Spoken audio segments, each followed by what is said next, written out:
नमस्कार। अंतर्राष्ट्रीय खबरों के हमारे इस खास कार्यक्रम खबर दुनिया की में आपका स्वागत है। मैं हूं चंद्रशेखर जोशी। इस कार्यक्रम में हम आपको इस वक्त की बड़ी अंतर्राष्ट्रीय खबरें बताते हैं, साथ ही दो बड़ी खबरों पर अपने विशेषज्ञ मेहमान के साथ चर्चा भी करते हैं। आज हम भारत द्वारा बांग्लादेश को दी गई ट्रांसशिपमेंट सुविधा को खत्म करने और टैरिफ को लेकर अमेरिका और चीन के बीच बढ़ते तनाव पर चर्चा करेंगे। लेकिन आइए सबसे पहले आपको दिखाते हैं इस वक्त की अंतर्राष्ट्रीय हेडलाइंस। भारत ने बांग्लादेश के लिए ट्रांसशिपमेंट सेवा को लिया वापस। भारत के रास्ते नेपाल और भूटान को होने वाले निर्यात पर नहीं पड़ेगा असर। हवाई अड्डों और बंदरगाहों पर बढ़ रही भीड़ के कारण लिया फैसला।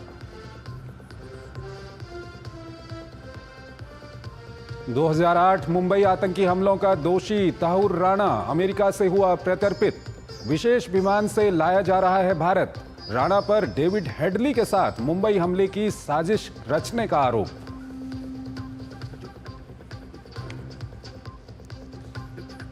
ट्रंप के 104% टैरिफ पर चीन का पलटवार। अमेरिका पर भी लगाया 84% का जवाबी शुल्क।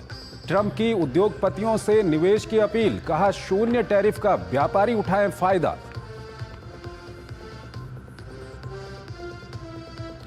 भारत स्लोवाकिया के बीच एमएसएमई क्षेत्र में सहयोग के लिए समझौता ज्ञापन पर हस्ताक्षर। व्यापार, विज्ञान, डिजिटल, प्रवासन और गतिशीलता, अंतरिक्ष क्षेत्र में सहयोग पर भी हुई चर्चा। जर्मनी में कई सप्ताह की मशक्कत के बाद नई सरकार का रास्ता साफ। रूढ़िवादी और दक्षिणपंथी पार्टी सीडीयू के बीच बनी सहमति। फ्रेडरिक मर्ज के चांसलर बनने की प्रबल संभावना।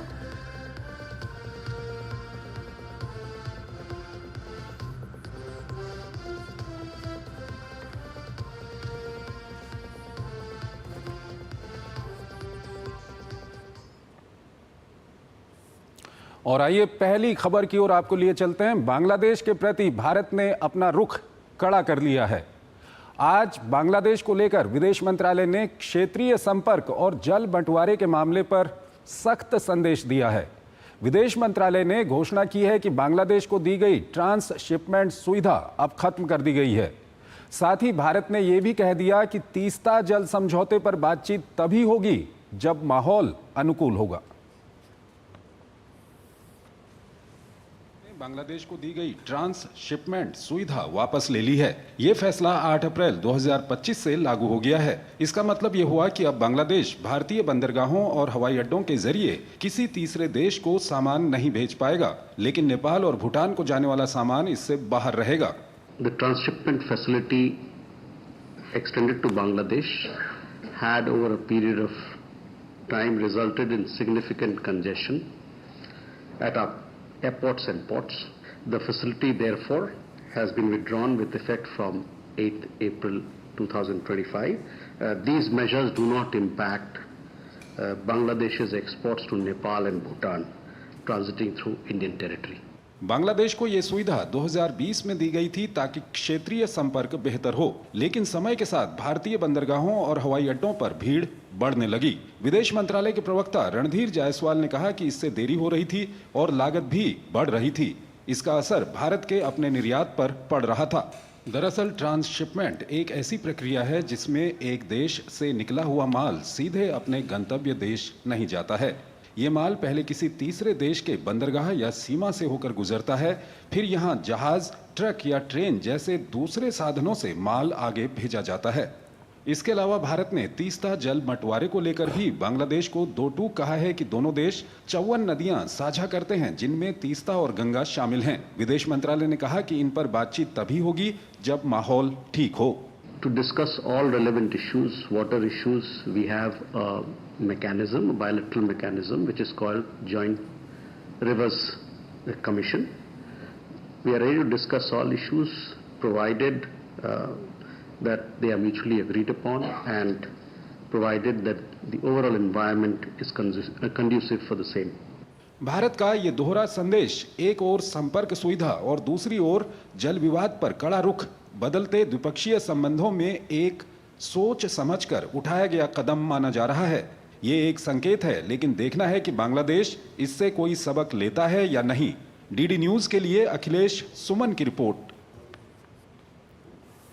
और इस खबर पर बात करने के लिए हमारे साथ जुड़ रहे हैं professor Sanjay Bhardwaj, school of international studies, JNU। Sanjay ji, बहुत बहुत स्वागत है आपका हमारे इस कार्यक्रम में। आज जो भारत के विदेश मंत्रालय की ओर से प्रेस कॉन्फ्रेंस की गई, डिप्लोमेसी की भाषा होती है और कहीं न कहीं उन्होंने एक संदेश दिया है कि माहौल ठीक नहीं है भारत और बांग्लादेश के बीच में। इस सब के बीच जो ये ट्रांसशिपमेंट की सुविधा बांग्लादेश के लिए ख़त्म कर दी गई है, कैसे इसको देखते हैं आप?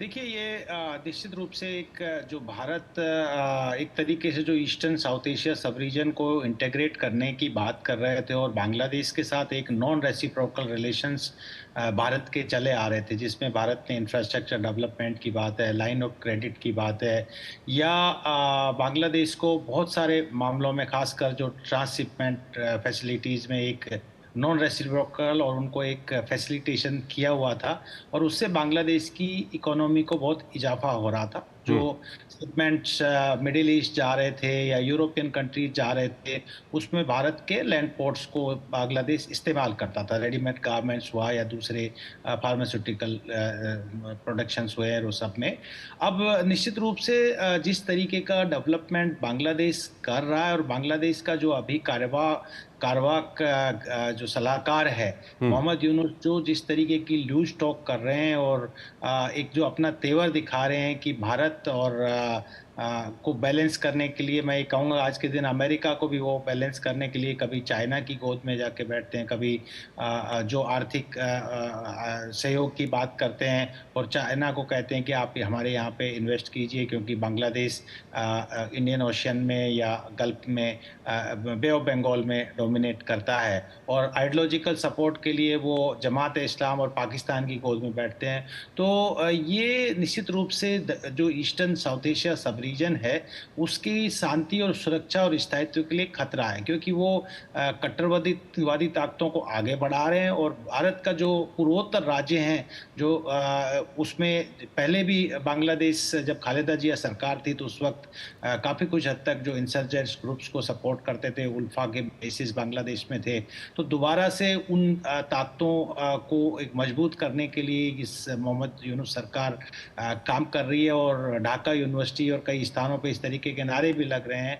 और तो ये एक चिंता का विषय था। तो भारत ने निश्चित रूप से जो एक रियायत पूर्ण रवैया बांग्लादेश के साथ अपना रखा था, उसमें अपना एक तरीके से अपना संज्ञान लिया है। और दूसरी बात ये भी थी कि भारत को एक बहुत बड़ी असुविधा हो रही थी कि इतना बड़ा इनका कंसाइनमेंट जाता था कि भारत वहाँ पे कंजेशन हो रहा था, उसके प्राइस हाइक हो रहे थे और काफ़ी कुछ हद तक जो डिले हो रहा था भारतीय कंसाइनमेंट और को डिलीवर करने में। तो भारतीय जो व्यापारी थे इस बात से नाखुश थे।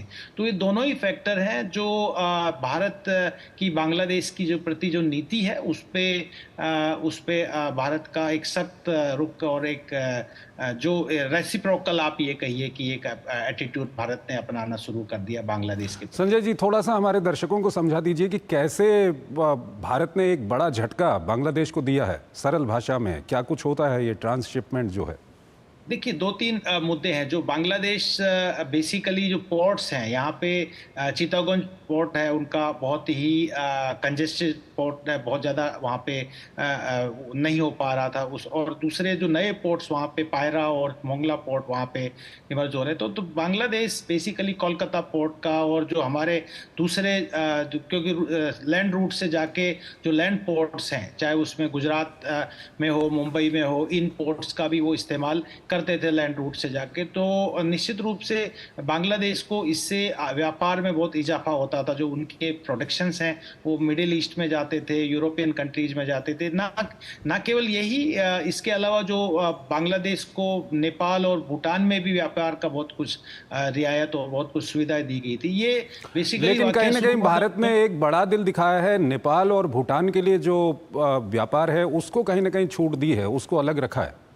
देखिए वो बेसिकली जब शेख हसीना जी के टाइम में 2010 में एक एग्रीमेंट हुआ था, उसमें वो ये कहिए कि एक बायलैटरल फ्रेमवर्क कोऑपरेशन एग्रीमेंट हुआ था। उसमें एक बात कही गई थी कि हम बायलैटरल एग्रीमेंट करेंगे रीजनल फ्रेमवर्क में, यानी कि हम बायलैटरल करेंगे लेकिन रीजन्स को फायदा होगा, और जो ट्रेड भूटान और नेपाल के साथ बांग्लादेश करना चाहता है, एनर्जी ट्रेड हो या बाकी गुड्स का, प्रोडक्शंस का, गारमेंट्स का, वो कर सकता है। तो भारत ने ये रखा, क्योंकि भारत निश्चित रूप से नेबरहुड जो फर्स्ट पॉलिसी है भारत की, उसमें अपने पड़ोसी देशों का खास ख्याल रखता है। नेपाल, भूटान निश्चित रूप से हमारे लिए इंपॉर्टेंट है और हमारे पड़ोसी देश है, तो हम उनका ध्यान रखते हुए बांग्लादेश के साथ वहां पे हमने एक लीनियंट व्यू रखा है। लेकिन बांग्लादेश ये बात नहीं समझता। मोहम्मद यूनुस ने लूज टॉक किया पूर्वोत्तर राज्यों के लिए, चाइना को बोला कि पूर्वोत्तर राज्य जो हैं वो बांग्लादेश लॉक्ड हैं।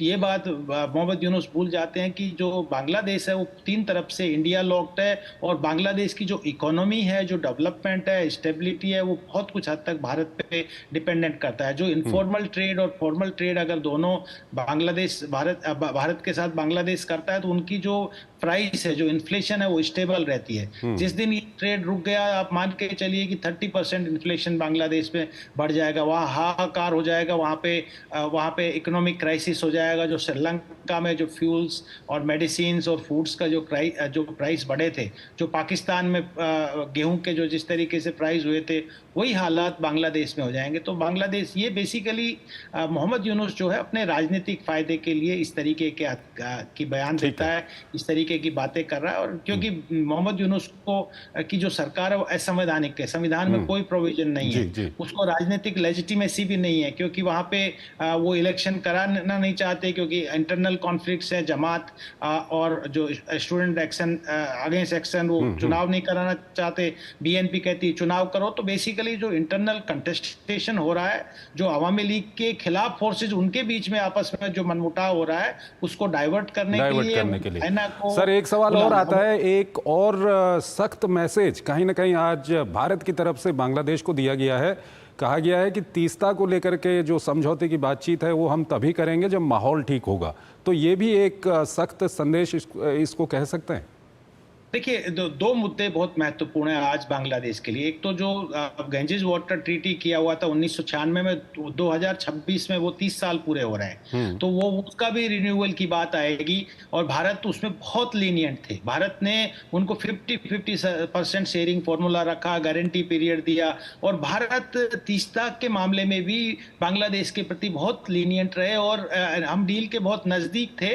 क्योंकि वेस्ट बंगाल एक फैक्टर हो गया तो वो नहीं पहुंच पाया। अब लेकिन भारत एक रेशनल डिसीजन लेगा। भारत की जनता और भारत के जो पूर्वोत्तर राज्य है और बंगाल की राज्य, उनका के हितों को ध्यान में रखते हुए बांग्लादेश के साथ कोई भी इस तरीके की, चाहे वो तीस्ता डील हो, चाहे वो गैंजेस वाटर का हो, या बाकी जो दूसरे समझौते हैं, आवर्जन का है या ट्रांजिट का है या ट्रांसशिपमेंट का है, वो भारत अब रेशनली रेसिप्रोकल आधार पर लेंगे। क्योंकि अगर आप आतंकवाद को, फंडामेंटलिज्म को और एक्स्ट्रा रीजनल पावर्स को यहाँ लेके आएंगे और भारत के पूर्वोत्तर राज्यों को डिस्टेबलाइज करने का प्रयास करेंगे, तो भारत इसके प्रति एक सख्त रवैया रखेगा। भारत चाहता है वहाँ पे सुरक्षा हो, वहाँ पर आर्थिक विकास हो, राजनीतिक स्थायित्व हो।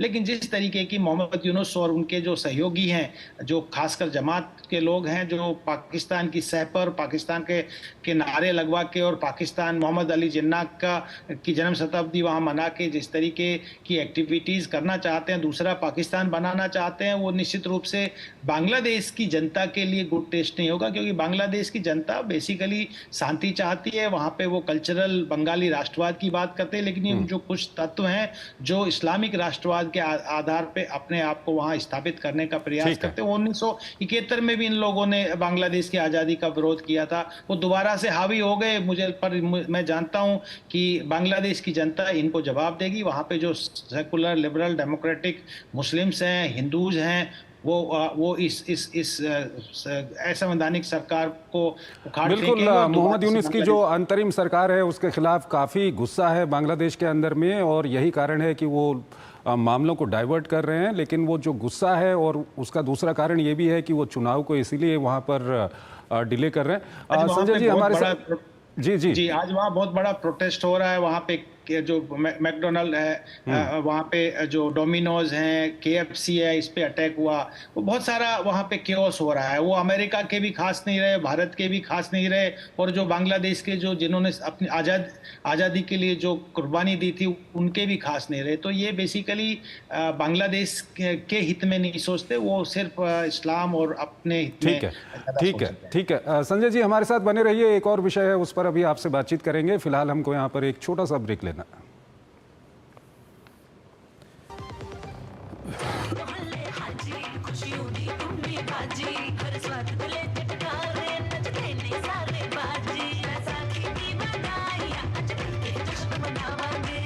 बैसाखी दी लख लख बधाइयां।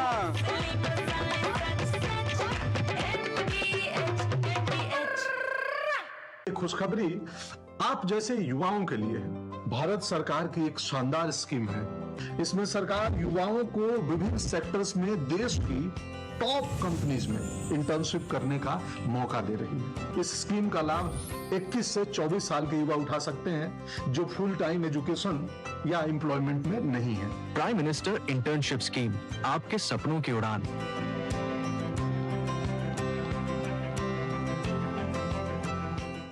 जब धरती चीर कर निकलता है लोहे का पत्थर और मिलता है मोंगिया के जोश से, फिर तपता है, पिघलता है और बनता है फौलाद। अब होता है सरिया सारी खूबियों के साथ। मोंगिया स्टील, मजबूत देश का मजबूत सरिया। जो लक्ष्य चुना था समझ आने लगा है। GLA यूनिवर्सिटी, उच्च लक्ष्य की निश्चित प्राप्ति। गोल्डी मसाले के 100 ग्राम के स्पेशल पैक्स में फ्रेशनेस लॉक है। ऐसे गोल्डी मसाले जहां जाएं रिश्ते बनाएं। स्वागत है आपका। ब्रेक के बाद अगली खबर की बात करते हैं। टैरिफ को लेकर अब अमेरिका और चीन के बीच सीधी जंग शुरू हो गई है। अमेरिकी राष्ट्रपति डोनाल्ड ट्रंप ने जहां चीन से आयातित अधिकतर सामानों पर 104% टैरिफ ठोक दिया है, वहीं चीन भी अब अमेरिका को कड़ा जवाब दे रहा है।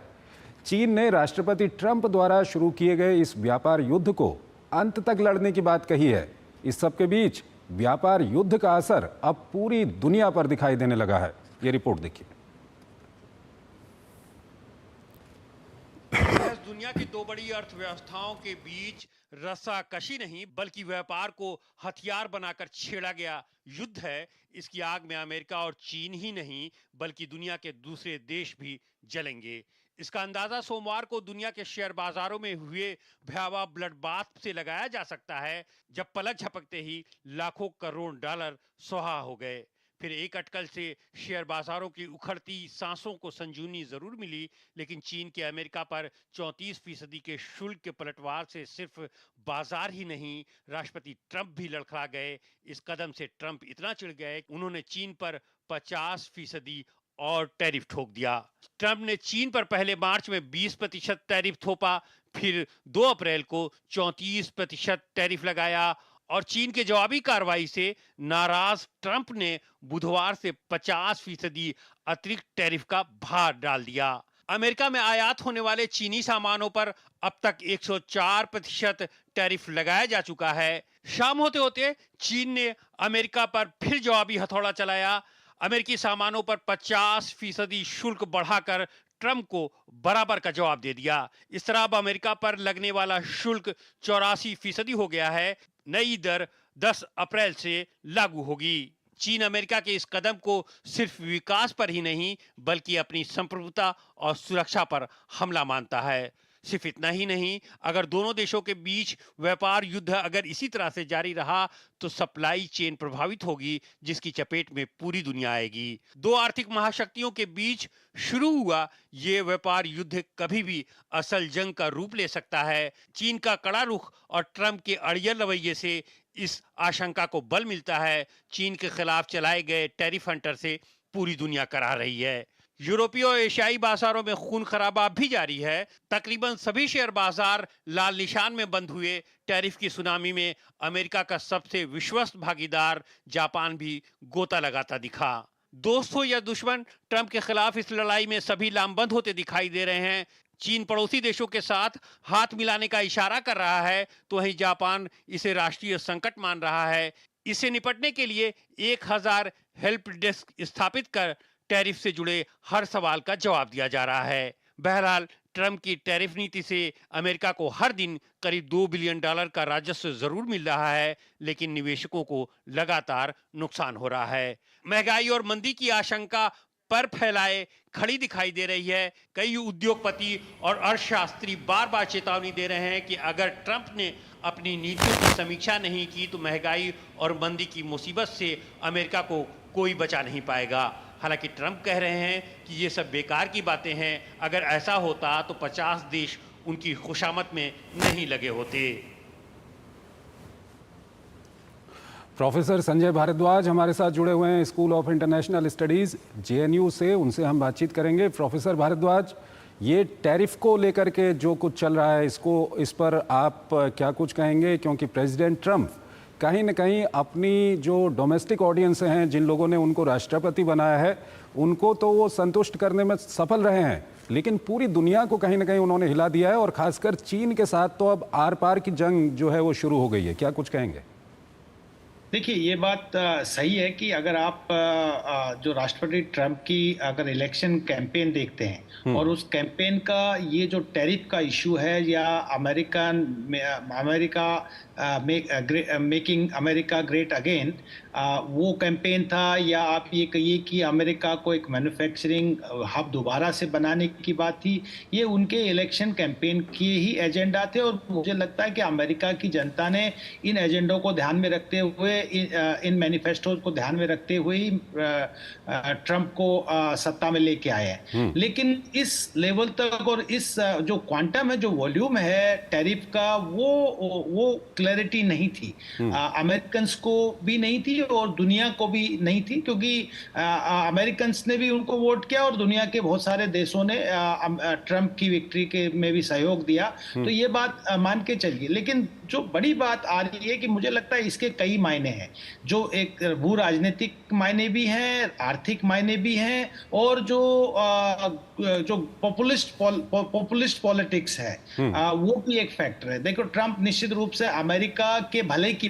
बात कर रहे हैं और अमेरिका की जनता के लिए कह रहे हैं कि हम इस टैरिफ को लगाने से लगभग 8 से 9 ट्रिलियन डॉलर हम इकट्ठा कर पाएंगे। वो अमेरिका की जनता के लिए काम आएगा, अमेरिका में मैन्युफैक्चरिंग सेक्टर को बढ़ाने में काम आएगा, लोगों को एम्प्लॉयमेंट देने में काम आएगा। जहां तक बात है ग्लोबलाइजेशन की और जहां तक चीन की बात है, तो ये बात साफ है कि जो पिछले 40 साल में जो डेवलपमेंट हुआ, 1980 के अंत में जब देखेंगे तो जो चीन की अर्थव्यवस्था थी, जो दुनिया में लगभग 50वें स्थान पे थी, और आज चीन की अर्थव्यवस्था जीडीपी जो साइज है वो दूसरे स्थान पे आ चुकी है। तो ये बात ट्रंप भी जानता है और अमेरिका भी जानता है कि जो सबसे ज्यादा ग्लोबलाइजेशन का फायदा हुआ वो चीन को हुआ, और चीन को अभी जो उसकी एक्सपेंशनिस्ट पॉलिसी थी, जो खासकर ताइवान को लेके या साउथ चाइना सी को लेके, और उसमें बहुत कुछ हद तक अमेरिका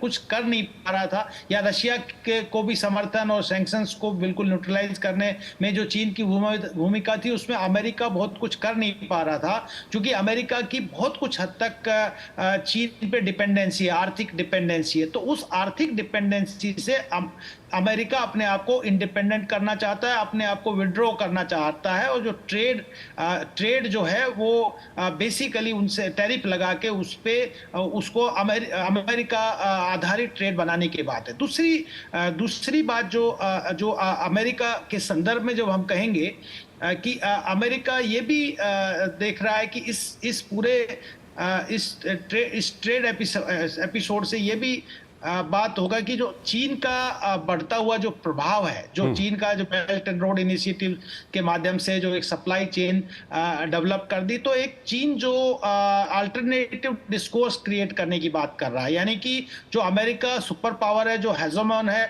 उसको उस स्टेटस को चेंज करके बाइपोलर वर्ल्ड की बात कर रहा है। उसमें भी अमेरिका बहुत कुछ हद तक लगाम नहीं लगा पा रहा है। तो अमेरिका कई तरीके की नीतियां अपना रहा था, जिसमें क्वाड और इंडो पैसिफिक स्ट्रेटेजी हुई, लेकिन जो ट्रेड का मामले में कि एक तरीके से सप्लाई चेन को ही ठप कर दीजिए और जो बाकी देश हैं जो चीन के साथ आर्थिक सहयोग करते हैं, सप्लाई चेन के पार्ट है, क्योंकि बाकी देशों पे भी ये टैरिफ लगाया गया, तो वो उससे ज्यादा जो डैमेज होगा आर्थिक रूप से वो ठीक है। लेकिन जो खबरें चीन से आ रही हैं, अगर आप शेयर बाजारों को देखें तो एशिया में, यूरोप में जिस तरह से शेयर बाजार गिरे हैं, लेकिन चीन में हम देखें तो वहाँ से जो खबरें आ रही हैं, चीन ने अपना पूरा फंड बाजारों पे लगा दिया है।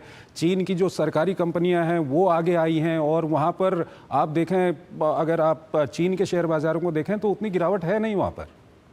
नहीं, निश्चित रूप से देखिए ये बात तो पक्का है कि चीन की जो इकोनॉमी है, दो उन्होंने ये पक्का है कि उन्होंने वाशिंगटन मॉडल ऑफ इकोनॉमी को अपनाया, लेकिन जो वाशिंगटन मॉडल ऑफ इकोनॉमी को अपनाते हुए भी उन्होंने बहुत कुछ अपने आप को कंट्रोल्ड इकोनॉमी, चाहे वो बैंकिंग सिस्टम है उनका या बाकी जो सेक्टर्स हैं, जो मेजर इंडस्ट्रीज हैं, वो उन पे चीन का पूरा अपना अधिकार रहा, कंट्रोल रहा, क्योंकि वहां पे वन पार्टी सिस्टम है, वहां पे डेमोक्रेसी नहीं है। तो चीन आसानी से इन चीजों को मैनिपुलेट करके अपने जो अभी इमीडिएट जो क्राइसिस हुआ है उसको निश्चित रूप से वो रोक पाएगा। लेकिन जो चीन के जो अपने एम्बिशंस हैं, जो ग्लोबल पावर बनने का, एक्सपेंशनिस्ट, रिविजनिस्ट बनने का, मुझे लगता है कि वहां पर चीन को एक बहुत बड़ा एक धक्का लगेगा। दूसरी इस सब के बीच क्या चीन एग्रेसिव भी हो सकता है? क्योंकि दुनिया की कुछ खुफिया एजेंसियों का कहना है कि ताइवान को लेकर के चीन कुछ ऐसे कदम उठा सकता है आने वाले दिनों में। देखिए इमीडिएटली अभी अमेरिका इस बात से पक्का है कि अभी अमेरिका इंडिपेंडेंट ट्रेड के मामले में या बिजनेस के मामले में अमेरिका चाइना से बहुत इंडिपेंडेंट नहीं हुआ। तो चीन ये भी कर सकता है कि अभी अमेरिका जैसे इंडिपेंडेंट होने से पहले ही आप ये अमेरिका को ताइवान में या साउथ चाइना में उलझा दे, ये पॉसिबिलिटी बन रही है। ठीक है संजय जी, हमारे पास वक्त कम है। बहुत बहुत शुक्रिया आपका इस कार्यक्रम में जुड़ने के लिए और दोनों ही विषयों पर अपना महत्वपूर्ण विश्लेषण हमारे दर्शकों के साथ साझा करने के लिए। और अभी हम आपको कुछ और महत्वपूर्ण अंतर्राष्ट्रीय खबरें बताएंगे, लेकिन उससे पहले एक और छोटा सा ब्रेक लेते हैं यहाँ पर।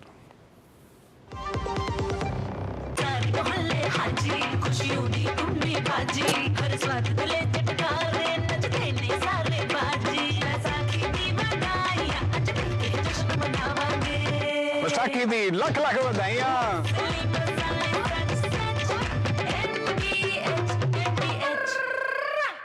बिहार से मुंबई की फिल्मी चकाचौंध तक के सफर में मुझे कई लोगों के साथ काम करने का तजुर्बा हुआ। उनसे कुछ न कुछ सीखने का मौका मिला। ऐसे ही सीखने, तजुर्बा हासिल करने और प्रगति का मौका लेकर आई है prime minister internship scheme. Internship की ये दुनिया फिल्म के सेट की तरह है। हर दिन एक नई कहानी, हर काम एक नई चुनौती। जल्द से जल्द अप्लाई करें। प्राइम मिनिस्टर इंटर्नशिप स्कीम, आपके सपनों की उड़ान। जो लक्ष्य चुना था समझ आने लगा है। जीएलए यूनिवर्सिटी, उच्च लक्ष्य की निश्चित प्राप्ति।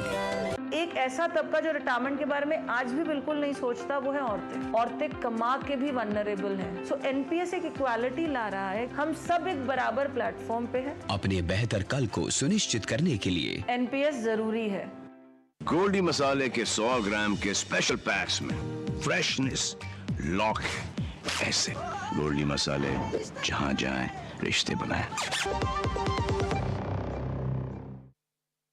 के बाद अंतर्राष्ट्रीय खबरों की हमारे इस खास कार्यक्रम को हम यहीं पर ख़त्म करते हैं, लेकिन जाते जाते आपको छोड़ जाते हैं आज की कुछ और महत्वपूर्ण अंतर्राष्ट्रीय खबरों के साथ। आप इन खबरों को देखिए और हमारी पूरी टीम को इजाज़त दीजिए। नमस्कार। ऊर्जा संयंत्रों को निशाना न बनाने के आश्वासन के बावजूद रूस यूक्रेन के एक दूसरे पर हमले लगातार जारी हैं। रूस का आरोप है कि हाल के दिनों में यूक्रेन ने उसके ऊर्जा के 6 बुनियादी ढांचों को निशाना बनाया है। रूस ने अमेरिकी मध्यस्थता में बनी सहमति का उल्लंघन बताया है। दरअसल रूस ने यूक्रेन को नाटो में नहीं शामिल किए जाने की गारंटी समेत अपनी दूसरी शर्तों पर जवाब मांगा है, लेकिन अब न अमेरिका और न ही यूक्रेन ने कोई ठोस और स्पष्ट बात कही है। यही वजह है कि दोनों तरफ से हमले जारी हैं। हालांकि ट्रंप ने रूस से हमले रोकने के लिए कहा है। जर्मनी में कई सप्ताह की बातचीत के बाद रूढ़िवादी और केंद्र वाम दल नई जर्मन सरकार बनाने के लिए एक समझौते पर पहुंच गए हैं। केंद्र दक्षिणपंथी क्रिश्चियन डेमोक्रेटिक यूनियन के नेता फ्रेडरिक मर्ज की इस समझौते के तहत जर्मनी का अगला चांसलर बनने की पूरी संभावना है। गाजा में इजराइल का सैन्य अभियान जारी है। इजरायली सेना ने बताया कि पिछले 24 घंटों में इजरायली विमानों ने गाजा में 45 ठिकानों पर हवाई हमले किए हैं। बताया गया है कि इजरायली सैनिकों ने ताल अस सुल्तान इलाके और दक्षिणी गाजा के रफाह में हमास की सुरंगों और बुनियादी ढांचे को नष्ट कर दिया। ग्रीस में राष्ट्रव्यापी आम हड़ताल के कारण जनजीवन बुरी तरह अस्त व्यस्त हो गया। सार्वजनिक सेवाएं बाधित हो गई, बंदरगाहों पर नौका सेवाएं बंद रहीं और हवाई सेवाओं को रद्द कर दिया गया। सार्वजनिक परिवहन पर भी बुरा असर पड़ा है। दरअसल यहाँ मजदूर संघ बढ़ती जीवन यापन लागत से निपटने के लिए उच्च मजदूरी की मांग कर रहे हैं। मुंबई आतंकी हमले के आरोपी तहव्वुर राणा को अमेरिका से भारत लाया जा रहा है। अमेरिकी जेल विभाग के अधिकारियों के मुताबिक उसे अमेरिकी जेल से बाहर निकाल दिया गया है और वो अब भारतीय अधिकारियों की कस्टडी में है। डोमिनिकन गणराज्य की राजधानी में एक नाइट क्लब में मंगलवार को छत गिरने से कम 113 लोगों की मौत हो गई है और आपातकालीन दल मलबे में जीवित बचे लोगों को निकालने के लिए पूरी मेहनत कर रहे हैं। इस घटना में लगभग 155 लोग घायल हो गए हैं।